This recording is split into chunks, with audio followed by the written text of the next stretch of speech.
Le Liban a également été sans doute évoqué lors de la rencontre privée à Paris aujourd'hui entre le président tunisien, M. Bourguiba, et le ministre algérien des Affaires étrangères, M. Bouteflika. C'est à la demande du président algérien, Boumedienne, que M. Bouteflika est venu à Paris rencontrer le président Bourguiba. Mais l'essentiel des conversations a-t-il porté sur une médiation entre l'Algérie et Paris par Tunisie interposée? C'est tout à fait possible. Voici en tout cas ce que vient de déclarer le ministre algérien des Affaires étrangères, M. Bouteflika, à Christian Bousquet.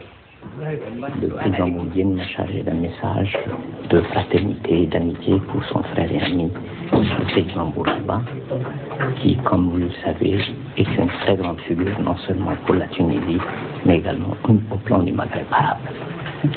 Je crois que la situation en Afrique, la situation au monde arabe, la situation au Maghreb, impliquait qu'en plus du fait que je devais m'enquérir de l'état de santé du président Bourguiba, pour lequel nous avons l'estime et l'affection que vous savez, il était bon que nous puissions échanger quelques points de vue sur ces grands problèmes.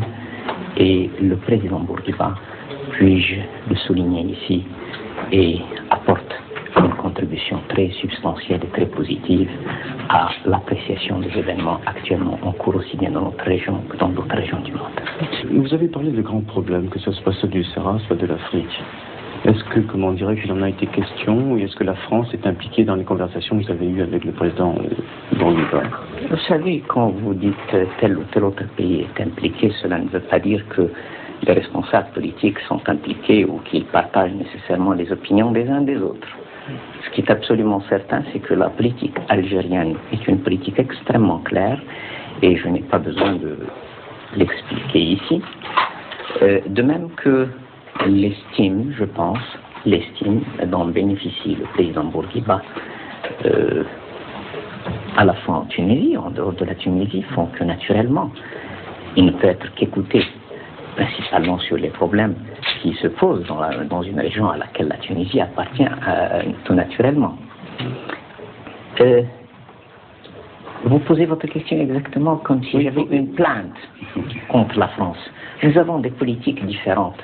Il serait souhaitable que la France, son peuple, ses dirigeants, puissent enfin comprendre que nos intérêts ne sont pas nécessairement divergents et qu'il y a possibilité de s'entendre sur la base d'une présence politique, d'une présence économique, d'une présence culturelle, d'une présence commerciale, certainement pas sur la base d'une présence militaire. Ça nous rappelle quelques souvenirs un peu douloureux. Donc si vous aviez qualifié les relations entre la France et l'Algérie à l'heure actuelle, et en fonction de ces problèmes dont vous parlez, qu'employeriez-vous comme terme?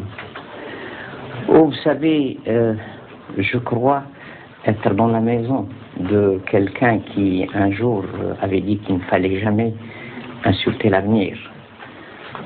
La Méditerranée, c'est bien peu de choses entre les peuples français et algériens.